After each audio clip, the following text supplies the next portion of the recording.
pretty out of balance. So I think that's another thing you have to do is kick the shavings, because they get pretty deep. A bowl like this will probably generate at least 2 garbage can fulls of shavings. So it's there is a significant waste problem when you're turning big bowls. I sometimes use the waste for mulch. Actually, it's kind of colorful. Last year I mulched my entire garden in cherry. Let's see. I think I'll take a little slightly smaller tool for this. This is also when you got to be careful, because you're just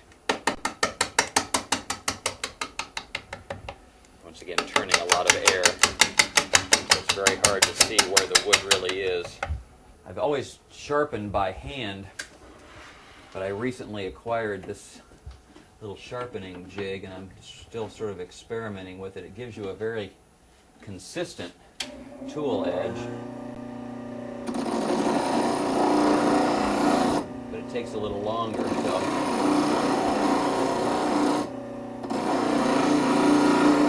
I'm not quite sure whether I'm going to stay with it or not. But you know, if you're a tool guy, you always have to experiment with the latest stuff.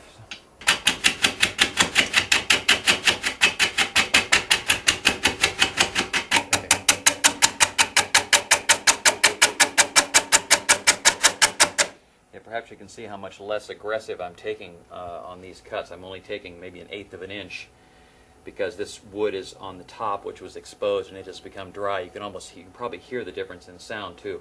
So I have to be a little more careful.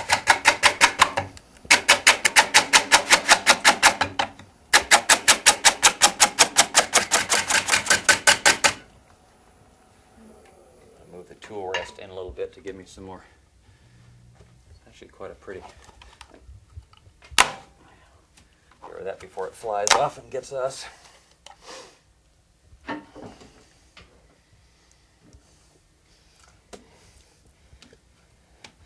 It's basically not real dangerous, but it's always nice to have a little element of danger, I think.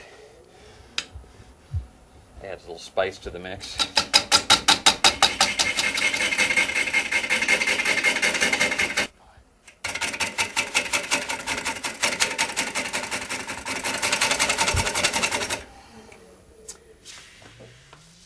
Okay, we're getting close.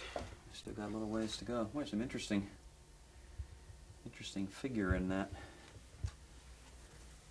But this is still dry. We still got bark to go. Slide the tool rest in a little closer.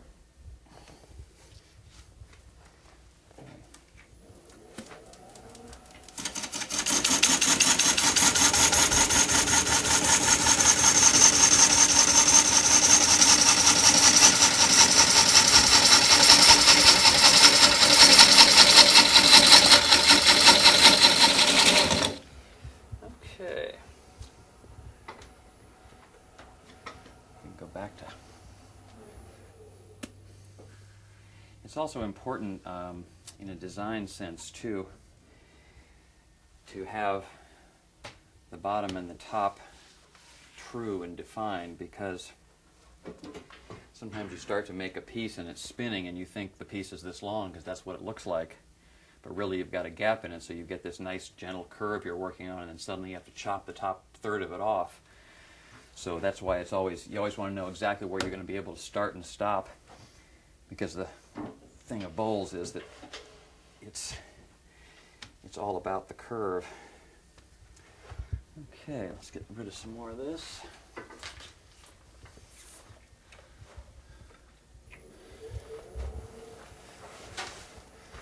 A few shavings down here. Found when you're turning, you suddenly are standing taller than you used to, and it's because you're standing on about 6 inches of shavings, and it actually affects what you do.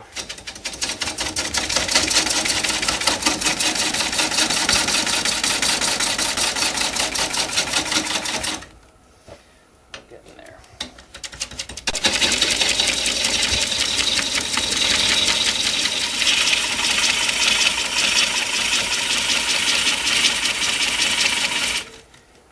probably see a little bit of what looks like smoke. It's actually not, it's just steam, because I'm starting to get a little bit of water now. We're getting down into the wetter portion.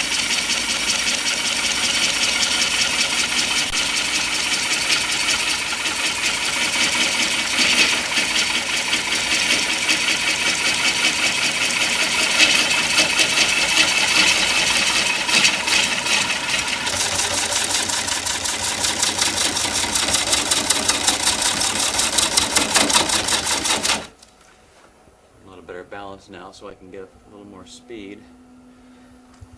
Yeah,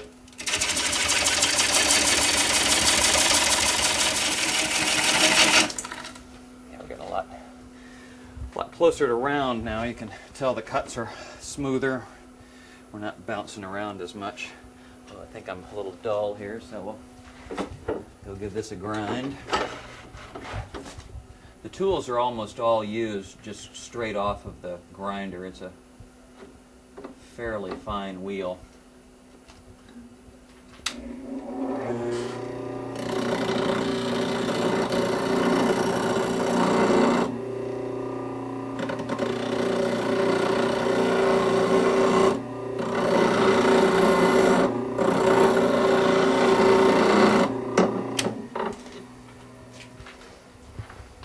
Makes an enormous difference. Dull tools are really much more dangerous than sharp ones.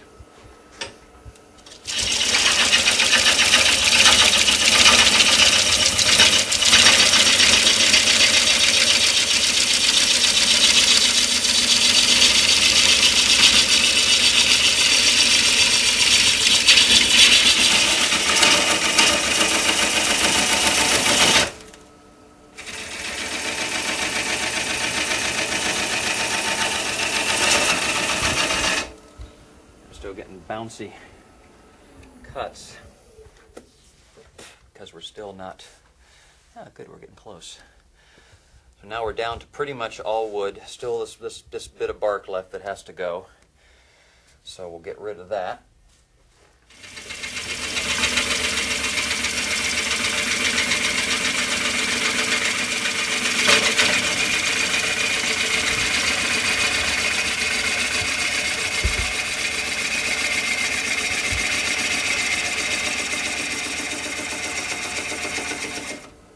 Sometimes when you turn, it's not very easy to actually see the tool, but it really isn't necessary. If you can just see the profile, particularly when you're inside a bowl, a lot of times you can just watch what the tool is doing. It's a little disconcerting when you first do it because your tendency is to want to look what's happening.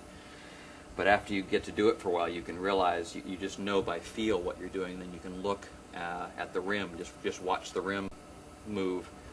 So it's a handy technique because a lot of times when you're doing deep vessels, it's really very hard to see the tool itself. You can just kind of see the results. Getting close. Still got some more of this bark to go. I'm going to take some more of this off the bottom so we can get enough solid wood for the base of the bowl. And then we'll lose this or make a couple of more passes here.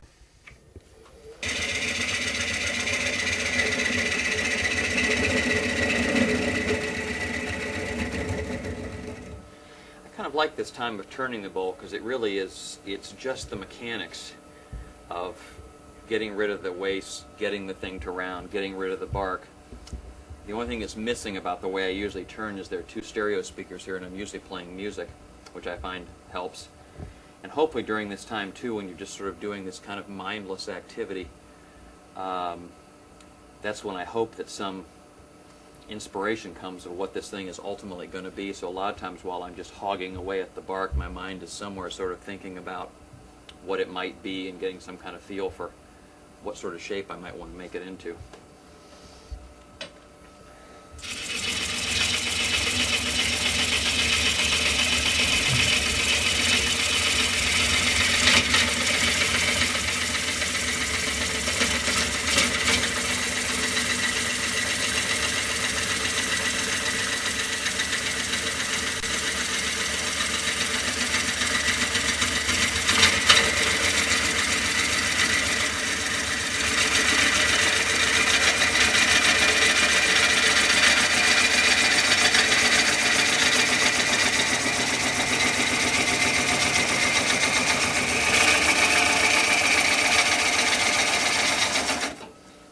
also see too that the cuts are getting a lot nicer now. It's smoother now that we're into something that's more or less uniform. I'm still getting a little bit of bounce from what's left of the bark, but it's easier to get a little more control and a little more detail. Yeah, we're getting there. This is quite a pretty piece. It's tricky. You can see there's a knot where there was a branch of some sort. There's another one here, and sometimes those can be present problems, particularly in the drying, because they tend to dry a little differentially. So you got to be careful where they are. You don't want one of these right up at the edge. If there is, I would probably turn it off because it would very often would fail. I think I'm going to change tools here. Maybe I'll try this one. As I get into the stage where I'm really refining the design and deciding what it is I want the bowl to be, I usually go to a little finer tool, so I'm not taking such a big aggressive cut, and I can have a little more control. So I'll go sharpen this one, and we'll give it a go.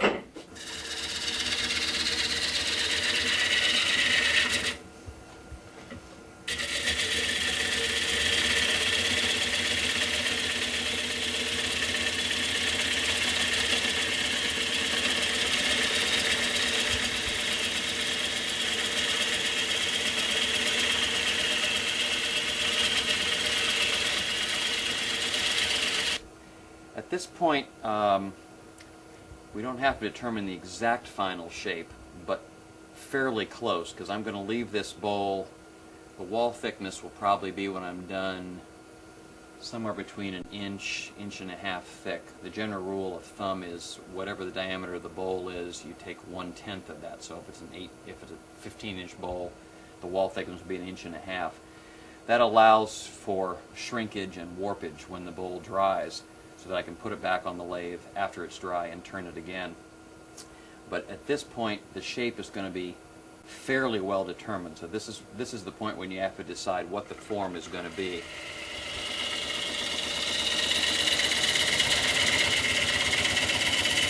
You can refine it in some detail later, but only within limits. This is pretty much when you're pretty much committed to the design at this point.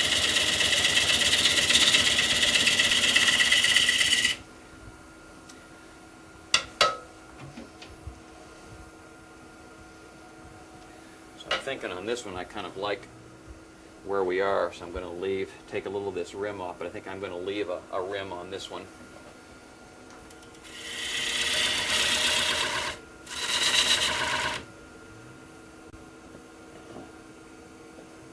Give myself a little bit of light.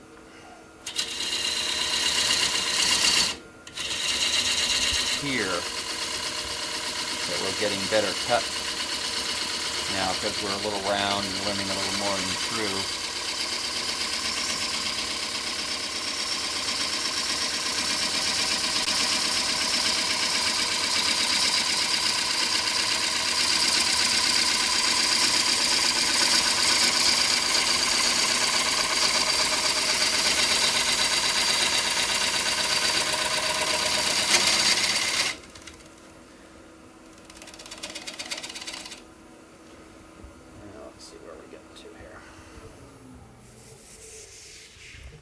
Something else about walnut is that it will turn your hands black. Well, I think I may just leave that at that. Now the next step, obviously, we now have an outside that we're more or less happy with. So the next step is to hollow out the inside, and the way I'll do that is I will cut a space in here, remove some circular area here, and we'll put a chuck in that. I might as well go ahead and do that, and then you can see what that's about. This is called a parting tool, and it just goes in like that. So I'm just making a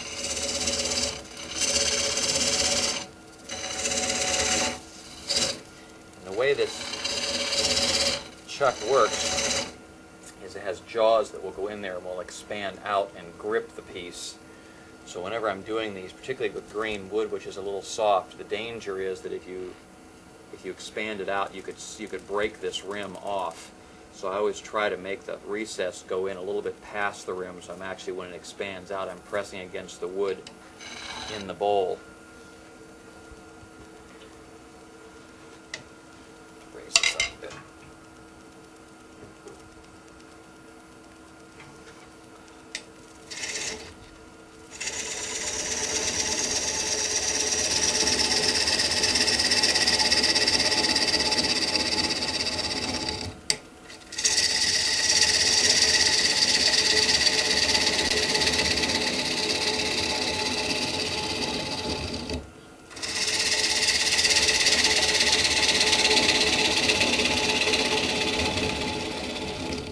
This will ultimately be the hollow foot of the bowl.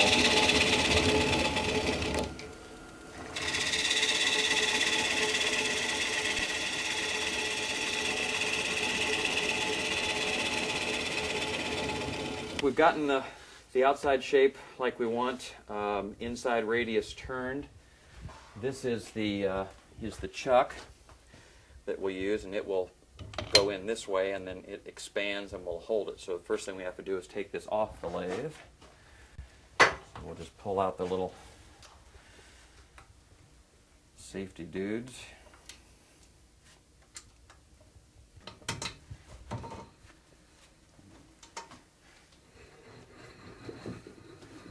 And it's considerably lighter than it was before. Take it over to the bench here. We can take the screws out. It's actually quite a nice piece of wood. One never knows.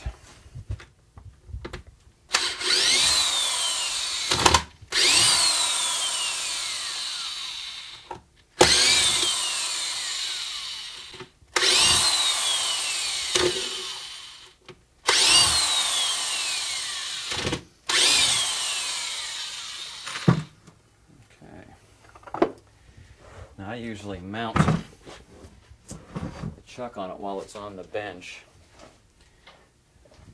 because the more accurately you can get it to seat in the hole, the more true the piece is going to run. Because when you put it back on, it's never quite perfect. So the bowl was running nice and true and in round when we turned it, but when we put it back on this chuck, it'll be a little bit off just because wood moves a little bit. So I try to get the chuck on as accurately as I can right down in the bottom of the groove, so that it seats in a true way. It's a lot lighter than it was, but it's still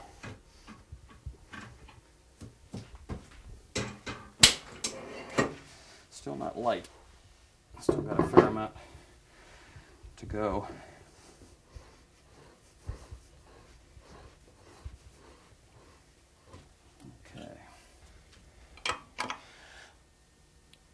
Tighten this very well.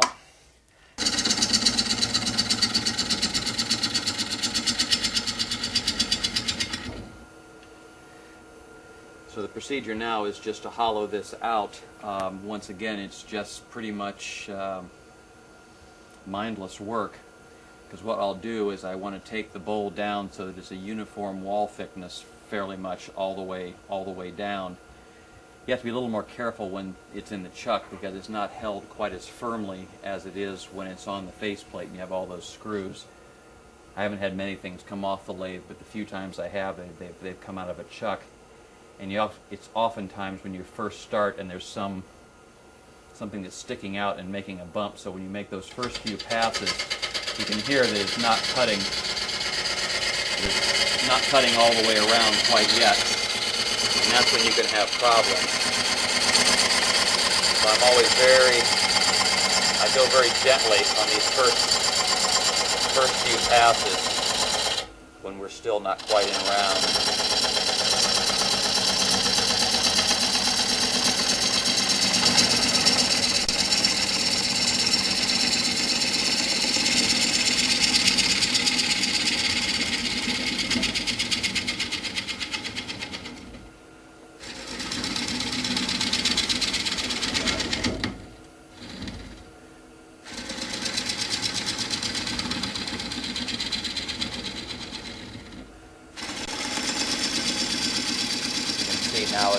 a round, we can get a little smoother cut. But I'm still being careful, and I won't take a cut as aggressively as I did on the outside.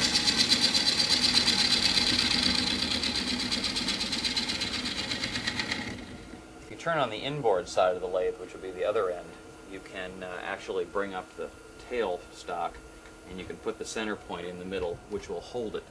If you've got a piece that you're really concerned about, or maybe a very fragile or very small bottom, if you're trying to turn something with a very tiny bottom, you can do that to give you a little extra stability while you get it done. But I have enough faith in this big piece and in the size of the jaws that we have that it's all right to turn it unsupported.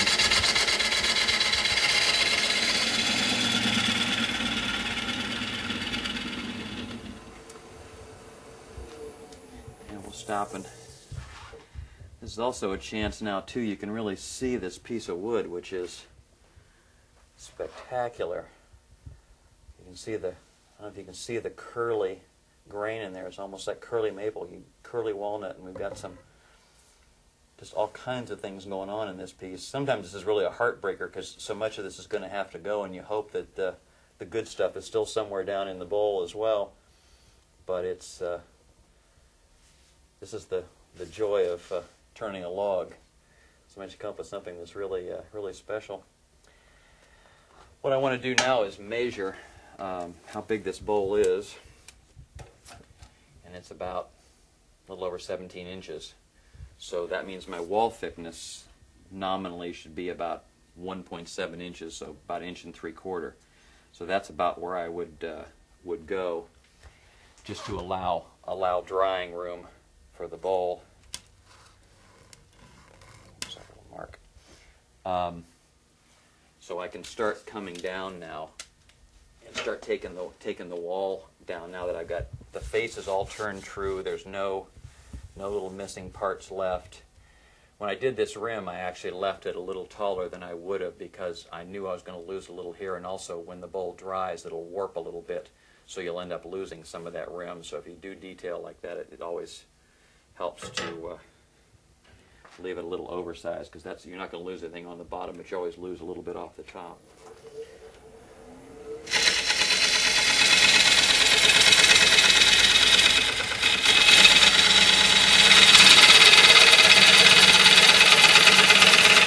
So basically it's just this. We just take it down.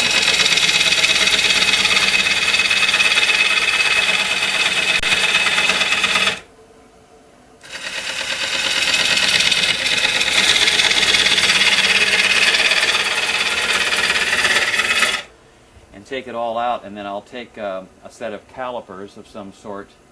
Actually, I've got some here.